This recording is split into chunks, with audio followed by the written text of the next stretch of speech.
ચિંતાનંદ વર્ણીને અભયસિંહ રાજાએ એમ કીધું, મારા કાન કથા સાંભળવામાં, ભગવાનના ચરિત્રો સાંભળવા આતુર છે, મને સંભળાવો.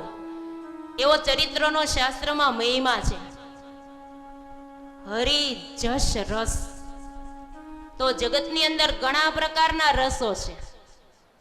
ખાટા રસ હોય, ખારા રસ હોય, મીઠા રસ હોય, તુરા રસ હોય, તીખા હોય, બધા પ્રકારના રસ છે. ઠંડા પીણા હોય, ગરમ પીણા હોય. ગરમ પીણા ને ઓળખો?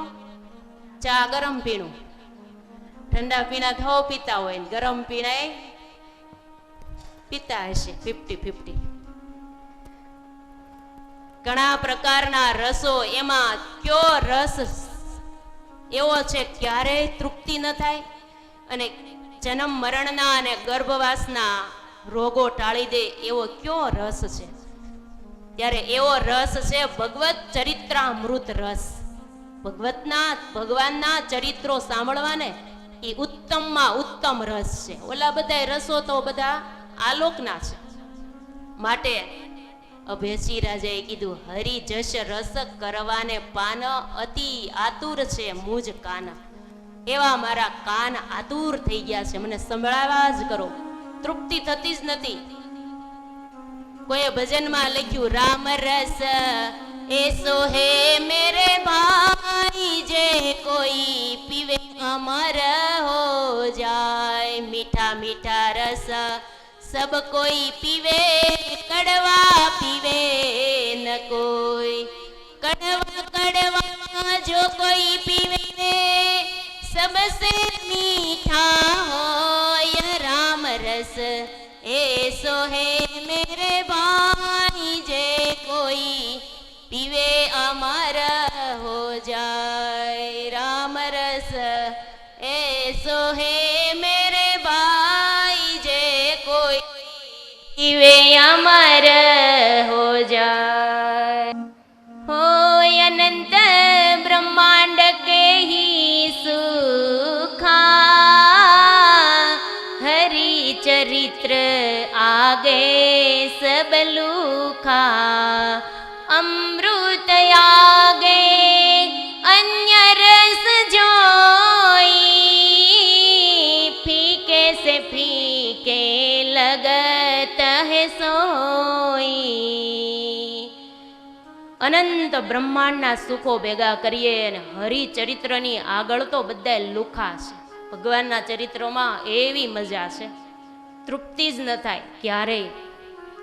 એવો ભગવત ચરિત્રામૃતનો સ્વાદ સુખદેવજી મહારાજના મુખ થકી પરીક્ષિત રાજા ગંગાજીને કિનારે શુકતાલ તીર્થમાં જ્યારે કથા સાંભળતા હતા, 1 દિવસ 2 દિવસ 4 દિવસ ગયા.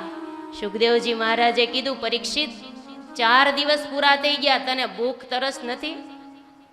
ત્યારે પરીક્ષિત રાજાએ કીધું, બ્રહ્મન, તમારા મુખેથી કથા સાંભળવામાં એવી મને આનંદ આવે છે કે આલોકના અન્નને જળ મારે મુકાઈ ગયા છે, લેવા પડતા નથી, યાદ જ નથી આવતા. ત્યારે પરીક્ષિત રાજાને તો 7 દિવસમાં કાળ દેખાતો હતો. પણ સ્વામિનારાયણ સંપ્રદાયની અંદર પર્વતભાઈ કેવા ગઢડા કથા સાંભળવા માટે ગયેલા, સાથે એના પત્ની હતા. ઉતારામાં ઉતારો કરેલો. દાદાના દરબારમાં સવારથી કથા શરૂ થઈ જાય ને પર્વતભાઈ પાછળ આવીને બેસી જાય. બપોર થાય ને કથા પૂરી થાય, સૌ ઠાકોર જમાડવા રસોડે વયા જાય, પણ પર્વતભાઈ ત્યાં બેઠા હોય, આંખ્યું બંધ કરીને કથા વાગોળે. વળી 4 વાગે શરૂ થાય પાછા બેસી જાય. કોઈને ખબર નથી કે પર્વતભાઈ ઠાકોર જમાડવા માટે જમવા જાતા નથી. ભગવાનને જ ખબર છે, પણ છતાં બધાને ખબર પડે ને એટલા માટે મહારાજે સભામાં પૂછ્યું, પર્વતભાઈ ઠાકોર ક્યાં જમાડો છો? કોઈને એમ હોય કે એના પત્ની આવ્યા છે, રસોડું ત્યાં બનાવતા હશે તો ત્યાં જતા હશે. ત્યારે પર્વતભાઈ કે, મહારાજ તમારા મુખની અમૃત વાણી સાંભળવામાં મને તૃપ્તિ થતી નથી ને, એટલે અન્ન જળ મારે મુકાઈ ગયા છે, લેવા પડતા જ નથી. ત્યારે નિષ્કુળાનંદ સ્વામીએ પર્વતભાઈના વખાણ કર્યા. 128મું પ્રકરણ, પરચા પ્રકરણની શુભ શરૂઆત થાય ને, એમાં પહેલો જ પરચો આવે પર્વતભાઈનો. એમાં એક નિષ્કુળાનંદ સ્વામીએ વખાણ કર્યા છે. પુણ્ય પવિત્ર પર્વત ભાઈ,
પર્વતભાઈની સ્થિતિ પિંડ અને બ્રહ્માંડથી પર હતી. આ શરીર પિંડ છે, 14 લોકનું બ્રહ્માંડ છે, એમાં ક્યાંય જ પર્વતભાઈનું મન લાગ્યું નહોતું. ગ્રહસ્થાશ્રમની અંદર રહેતા હતા, પણ ભગવાનની કથામાં એવો રસ લાગ્યો તો 7 દિવસ કથા અન્ન જળ લીધા વગર સાંભળે. આપણને સમય થાય એટલે યાદ આવે. પણ પર્વતભાઈની સ્થિતિના વખાણ નિષ્કુળાનંદ સ્વામીએ સ્વમુખે કર્યા છે. ત્યારે એ રસ કેવો હશે એ તો જેણે ચાખ્યો હોય, માણ્યો હોય ને હૃદયમાં ઉતાર્યો હોય એને જ ખબર પડે. મીરાબાઈએ કીધું, પહેલા તો લાગે જરા કડવો ને મીઠો, ને પછી આંબા કેરી શાખ. આંબાને હાંક ખાધીશ? ઉપર ને ઉપર કેરી પાકે ને એને હાંકની કેરી કહેવાય. અને હાંકની કેરીને તોડવી ન પડી, હાથે જ પડી જાય. અને પરાયણે પાડીને અને બળદું કહેવાય, એટલે પાકીને પડવું હેઠું એમ. આ લોકની અંદરથી જવાનું થાય ને ત્યારે પાકી જવું, ભગવાનના ધામમાં જવાનું થાય ત્યારે હાથે હાથે પડી જાય, હાથે હાથે એવા થઈ જાય, પાકા બની જાય ને ત્યારે મીઠા થઈ જાય ને તો ભગવાને વાલા લાગી. એટલે ભગવાનનો રસ પેલા કડવો લાગે ને પછી આંબાની શાખ જેવો મીઠો. જોધા ભરવાડની વાત આપણે જાણીએ છીએ ને. જોધા ભરવાડને દૂધ પાક સંતો ઉકાળતા હતા ને તે કે આ શું કરો સંતો, કે આ દૂધ પાકની રસોઈ છે આજે. જોધા ભરવાડે કોઈ દી છાશ ને રોટલા સિવાય કંઈ ખાધેલું નહીં. અને દાદા ખાચરના દરબારગઢમાં રહેવાનું, ગાયું ભેંસું ચારવા જવાનું, ગાડાને પૈડા જેવા 3 બાજરાના રોટલા લઈને જવાનું, એક માટીની કુડીની અંદર છાશ હોય ને મરસાનું અથાણું મેથ્યા, એ પોટલી બાંધીને જવાનું, સીધે સીધું આંસળનું દૂધ હોય. આ ખોરાક હોય. સંતોએ કીધું આજ તાર ગાયું ભેંસું ચારવા જવાનું નથી, આજે આ દૂધપાકની રસોઈ છે ને એટલે દૂધપાક તને જમાડવો છે. એ મને ન ભાવે, મને છાશ ને રોટલો જ જોઈ. સંતો ઉકાળતા હતા, વળી ખાંડ નાખે, મસાલા નાખે, બધું નાખે ને સંતોને કહે આ બધું શું નાખો છો, કેવું સારું દૂધ ને બગાડી નાખ્યું, કચરો નાખો છો. એલસી નાખે તેમ કે કચરો નાખ્યો. ના પાડું છું તો આ કચરો નાખોમાં હું ના પાડું છું, છતાં નાખો છું, તમારે માથે ઓઢીને રોવું પડશે હો. સંતોને એમ કે જોધા ભરવાડ. અને પછી દૂધ પાક તૈયાર થઈ ગયો, ભગવાન આગળ થાળ મૂક્યો ને પછી સંતો બહુ માખ્યું હોય ને ગામડામાં, એટલે માથે ઓઢીને માનસી પૂજા કરતા હતા. એટલે કે જો હું નથી કહેતો, પછી માથે ઓઢીને રોવું પડશે. બેહી ગયા ને માથે ઓઢીને બધે. પછી સહેજ થોડોક ચાખવા વાટક્યામાં આપ્યો ને પછી તો એવો ચસ્કો લઈ ગયો કે હજી આપો, હજી આપો. તાહળા બરી બરીને જોધા ભરવાડે તો દૂધપાક જ જમ્યા ને કીધું હવે ભેંસું ચારવા તો જાઓ, આ દૂધપાક આપો તો, હવે ઓલી છાશ નહીં ભાવે મને. વાલા એ રસના ચાખણ હાર કે છાશ તે નવ પીવે રે લોલ. ભગવાનના અમૃત રસ ચાખ્યા પછી આ સંસારની ખાટી છાશ પીવાનું મન થાય. આ સંસારના આ લોકના સુખો છે એ બધાય ખાટી છાશ જેવા છે. એટલે જોધા ભરવાડને ચસ્કો લાગી ગયો. એમ ભગવાનના રસ જ્યારે લાગી જાય ને ત્યારે જીવાત્મા છે એ રસ વગર રહી શકે નહીં. એ રસ કોણે કોણે ચાખ્યો?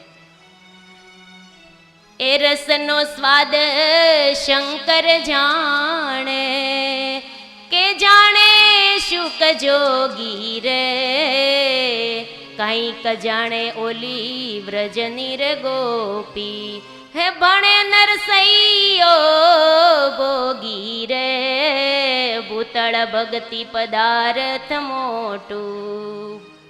પૃથ્વી ઉપર ભક્તિ રૂપી પદાર્થ મોટું છે.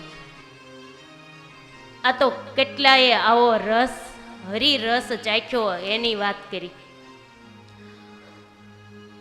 ભગવાનના રસમાં કેવો સ્વાદ છે. કહત સુનત હરિચરિત્ર હી કોઈ, તાકુ ભવ ભટકન નહીં કોઈ. હરિચરિત્રામૃત સાગરમાં લખ્યું, જે કથા સાંભળે છે એને બહુ ભટકણ રહેતું નથી. હરિચરિત્ર રસ હી નહીં પારા, નિગમા ગમ સબ કરત પોકારા. વેદો પણ એમ કહે છે કે ભગવાનના રસનો કોઈ પાર પામી શકે એમ નથી. જન્મ કર્મ જે મહારા ગાયે સંભારે કોઈ, તે જન મારા જાણજો ધામના વાસી હોય. મારા જન્મ અને કર્મની જે કથા છે એ કોઈ સાંભળશે એ મારા ધામના અધિકારી બની જશે, એમ મહારાજે પોતે કીધું છે. પણ એ રસ લેતી વખતે એક ઉપાધિ રહે હો.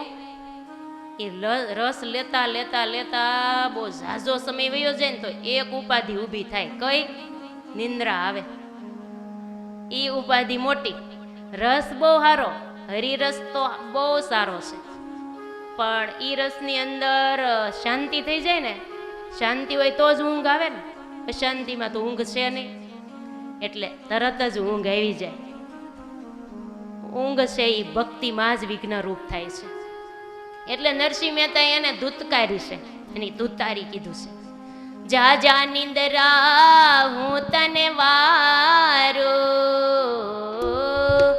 જા જા નિંદરા હું તને વારું, તું જો નારી ધૂતારી રે, જા જા નિંદરા હું તને વારું.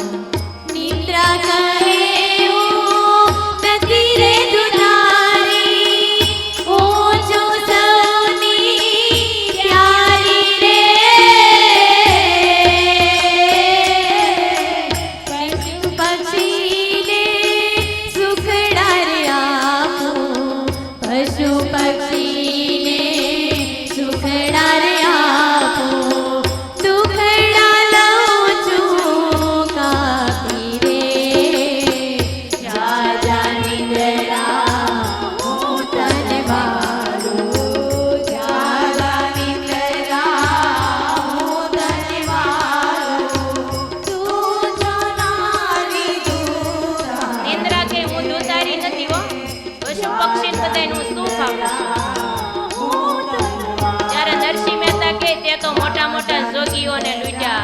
તપસ્વીઓને લૂટ્યા અને બધાને તે તારી યોગ માયામાં બધાને આધીન કરી દીધા છે.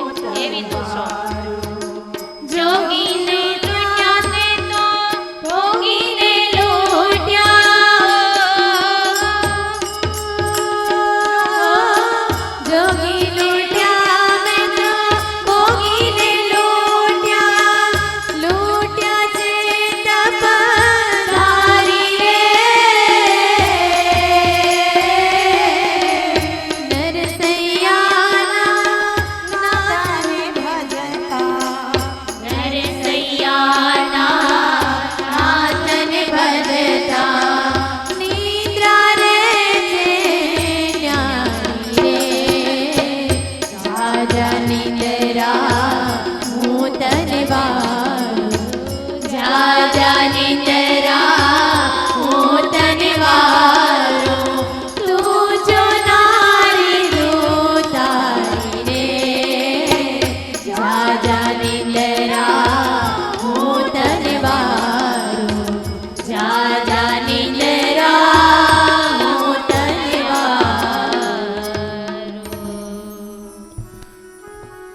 નિંદ્રા ત્યારે આવે છે ભગવાનની કથામાં આપણને રુચિ ઓછી હોય તો આવે, નહીતર તો એમ કીધું નરસૈયાના નાથને ભજતા નિંદ્રા રે છે ન્યારી રે, તો આગી વહી જાય. ભગવાનનું ભજન થતું હોય ત્યાં આવે કરી. બેન ઘણીવાર એમ કહેતા હોય નિંદ્રા છે ને સત્સંગીની દીકરી છે. સત્સંગીની દીકરી હોય અને સત્સંગ થતો હોય ત્યાં જ બેસવું ગમે. ગામ ગપાટા હોય એટલે ક્યારેય ગામ ગપાટામાં ગમતું હોય નહીં.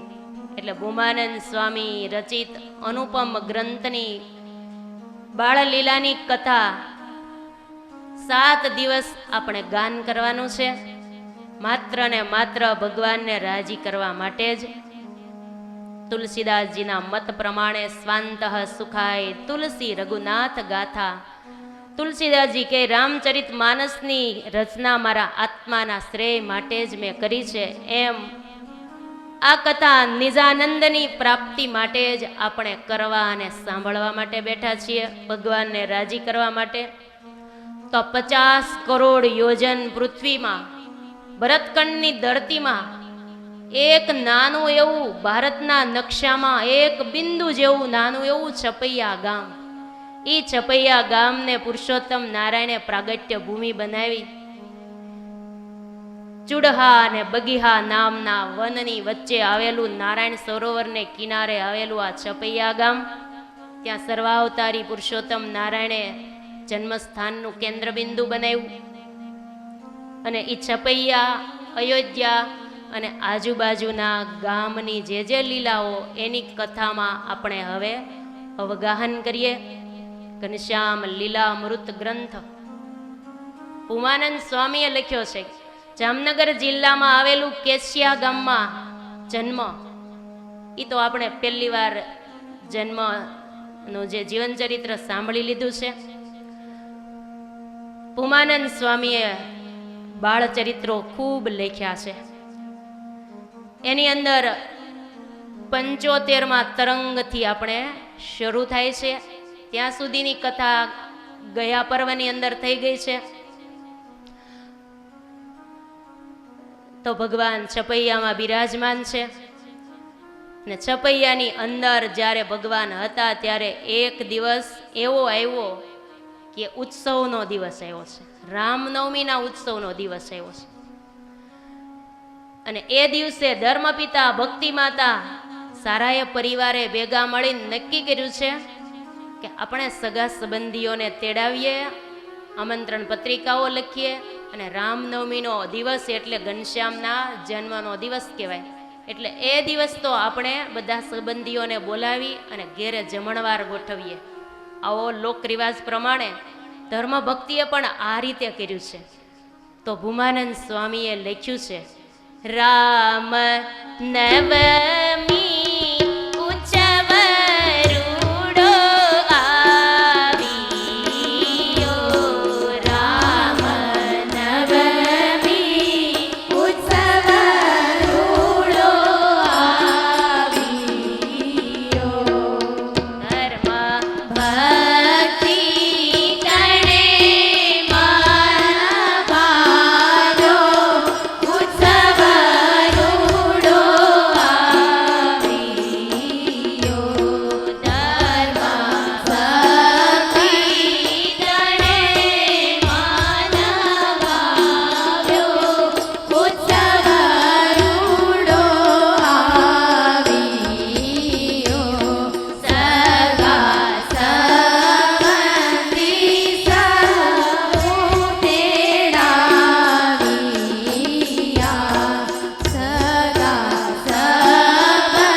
રામનવમીનો ઉત્સવ આવ્યો છે.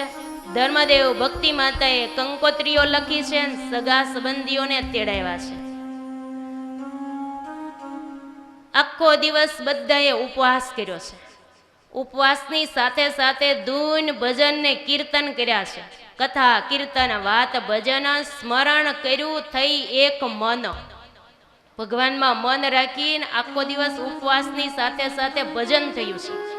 આપણે ઘણી વાર ઉપવાસ કરતા હોય તો ઉપવાસની અંદર ભજન ન થાય તો ઉપવાસનું પૂરું ફળ ન મળે. તો આ ધર્મદેવ ભક્તિ માતાએ આપણને આ ચરિત્રના માધ્યમથી બતાવ્યું છે કે આખો દિવસ ધૂન કીર્તન ને કથા થઈ છે. આખો દિવસ પસાર થઈ ગયો. બીજો દિવસ સવાર થયું છે, દશમનો દિવસ. ભક્તિ માતાએ સરસ મજાની રસોઈ બનાવીને બધા સંબંધીઓને પારણા કરવા માટેની તૈયારી કરે છે. આખો દિવસ ઉપવાસ હોય એટલે બીજે દિવસે પારણા કરવાની પણ ઉતાવળ એટલી જ હોય, ક્યારે સવાર થાય ને ક્યારે પારણું કરીએ. થાળ તૈયાર થઈ ગયો એટલે બધા સંબંધીઓ એકદમ બેસી ગયા. ત્યારે ભક્તિ માતાએ કીધું, રૂક જાઓ, થોડીક વાર બેસી જાઓ, હમણાં નહીં, ઠાકોરજીને થાળ ધરાવાઈ જાય ને પછી બધાને ભોજન આપશું. લ્યો, આ ભક્તિ માતાએ કેવું સરસ સમજવા જેવી વાત કરી ને. ઠાકોરજીને થાળ ધરાવાઈ જાય ત્યાર પછી ગમે એટલા ભલે મહેમાન ઘેરે આવ્યા હોય, મોટો ઉત્સવ ભલે તમારા આંગણે હોય, પણ ઠાકોરજી ભૂલાવા ન જોઈએ હો. ઘણી વખત દરરોજ થાળ ધરાવતા હોય, પણ લગ્ન પ્રસંગની અંદર ઘણીવાર ઠાકોરજી એની જગ્યાએ રહી જાય ને આ બાજુ મહેમાનોને જમાડાઈ જાય. આ ધર્મદેવ ને ભક્તિ માતાને ગમે એવો ઉત્સવ આવ્યો ને તોય ભગવાનને ભૂલ્યા નથી. એટલે ગમે એટલા ભૂખ્યા થાય, ઉપવાસ હોય, તોય ભગવાનને ધરાવ્યા વગર જમાય નહીં હો. જમાય એટલે પછી આમ અર્થ, જમાય એટલે જમીનો લેવાય એમ. નહીતર કથાની અંદર જમાય એવું હોય તો બીજા શું સમજે? જમાયની વાત ક્યાંક આવતી હતી, થોડીક વાર બીજે ક્યાંક મન વહી ગયું હોય ને પછી ઈટાણે એવું હોય તો એમ થાય ને. નહીતર એક બેન દવાખાને ગયા ને, બહુ તકલીફ હશે એટલે પેટની તકલીફ. ડોક્ટરે એમ પૂછ્યું, તમારે જમાય છે? તે કે બે છે પણ કાંઈ કામના જ નથી. એ તો ઓલા જમાઈ સમજ્યા. ડોક્ટર કે એમ નહીં, તમે જમી શકો છો, ચોખ્ખોટ પાડવી પડી. એમ ભક્તિ માતાએ એમ કીધું, ભગવાનને ધરાવા વગર જમી નહીં શકો, થોડી વાર બેસો. માતાએ ઠાકોરજીને આગળ થાળ મૂક્યો. ત્યાં તો ઘનશ્યામ દોડતા દોડતા આવ્યા, મૈયા મૈયા, મને બહુ જ ભૂખ લાગી છે, મને પહેલા જમવાનું આપો. એક થાળ ઠાકોરજી આગળ મૂકીને બીજો થાળ ભગવાનને પીરસીને બાજુમાં બેસાડી દીધા. ઠાકોરજીની પાસે ઠાકોર જમવા બેઠા, ધર્મ કિશોર. ઠાકોરજીની બાજુમાં બીજા ઠાકોરજી થાળ જમે છે. માંડ્યા આરોગવા, લાવો લાવો. પ્રેમથી માતા પીરસે છે. માતાને પીરસતા આવડે ને એવું કોઈ ન આવડે. માનું પાત્ર જ એવું છે, બાળકને ગમે એવા મોટો એ દીકરો હોય પણ માનું પાત્ર આવે એટલે પીરસવાના ફેરફાર થઈ જાય. ગમે એવી માં હોય ને પ્રેમથી પીરસે. પ્લેનમાં જાઓ ત્યારે એર હોસ્ટેસ શું કહેવાય, એ જ કહેવાય ને, એ કેટલી પ્રેમથી પીરસે. પણ માં જેવો ભાવ થોડો એનામ હોય. ટ્રેનમાં ગયા હોય એને ખબર હશે, કેટલાય ગયા ઉછી આંગળી કરો તો એ તો કેવા પ્લીઝ પ્લીઝ એક્સક્યુઝ મી કરતી કરતી આમ હાથ જોડતી જોડતી.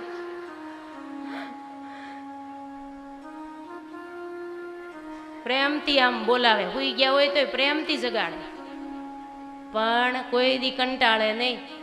એને નોકરીની વાત હોય, પણ માં છે ને એને પીરસવામાં એટલો ભાવ છે, પ્રેમથી પીરસે છે. માનું સમર્પણ બહુ મોટું છે. માને આપણે યાદ કરીએ તો માં શબ્દ છે ને એવો છે, એકાક્ષરી શબ્દ છે, એક જ અક્ષરનો છે, પણ માં એટલે એક તીર્થ છે. રામને માં ઉપર એટલો ભાવ હતો કે જનનીનું જોર રાઘવને રેતું ને માને ન કરી મોર અને પિતાને મોર કર્યું કાગડા. પેલા પિતાને મોકલી દીધા ને માને પાછળ રાખ્યા. માં બોલો ત્યાં મોઢું ભરાઈ જાય, બાપ બોલો ત્યાં બંધ થઈ જાય.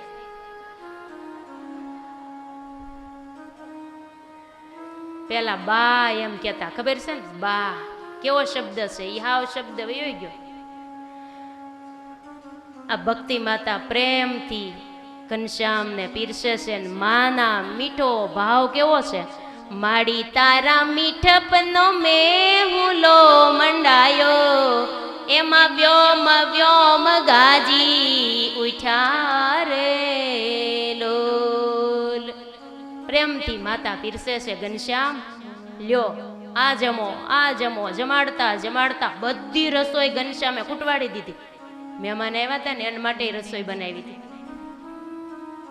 એક પણ વસ્તુ ઘરમાં વધવા દીધી નહીં, બધું ખાલી થઈ ગયું. ઘનશ્યામ જમીન તૃપ્ત થયા.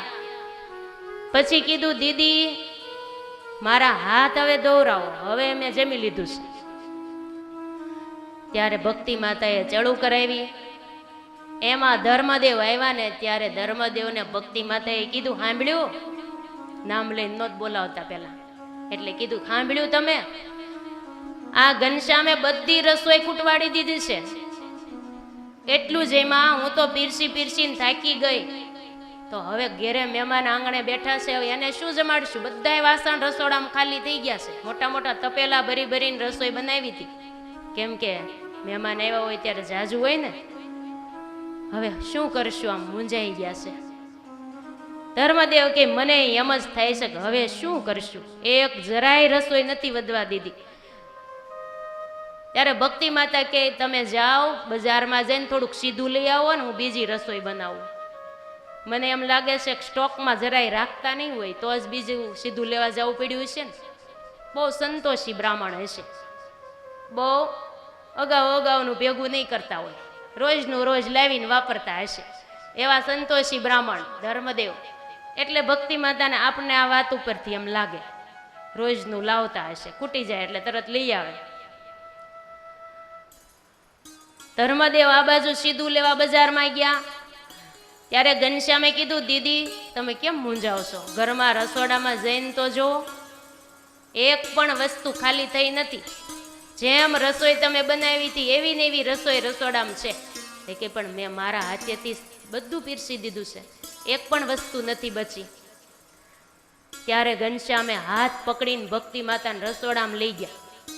જ્યાં રસોડામાં જઈને જોયું ત્યાં તો બધાય વાસણ એમ નામ ભરેલા, એક પણ વાસણ ખાલી થયેલું જોયું નહીં. ત્યારે ભક્તિ માતાને એમ થયું કે ઓહો, આ શું? આ તો ઘનશ્યામે કમાલ કરી હો. બધું જમી ગયા હતા ને માતાને અતિ અતિ આનંદ થયો છે.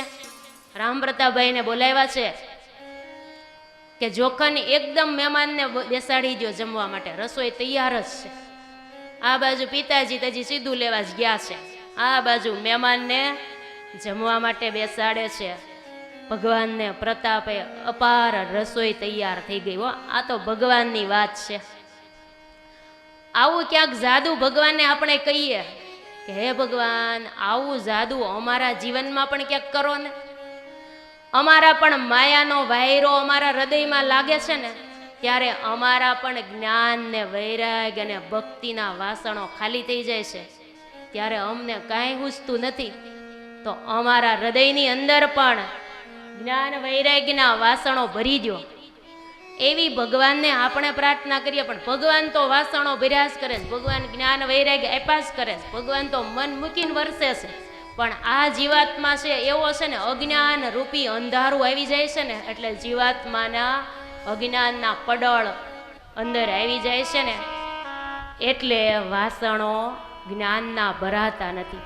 એવું જ ક્યાંક ભજન છે. ભગવાન આપણી પણ એવા વર્ષાશે અનરાધાર, પણ આ જીવાત્મા ભગવાનના માર્ગે આગળ ચાલી શકતો જ નથી. ભગવાને આપણને જ્ઞાનનો ખજાનો ભરી દીધો છે, છતાં પણ આપણે અજ્ઞાની જ રહીએ છીએ.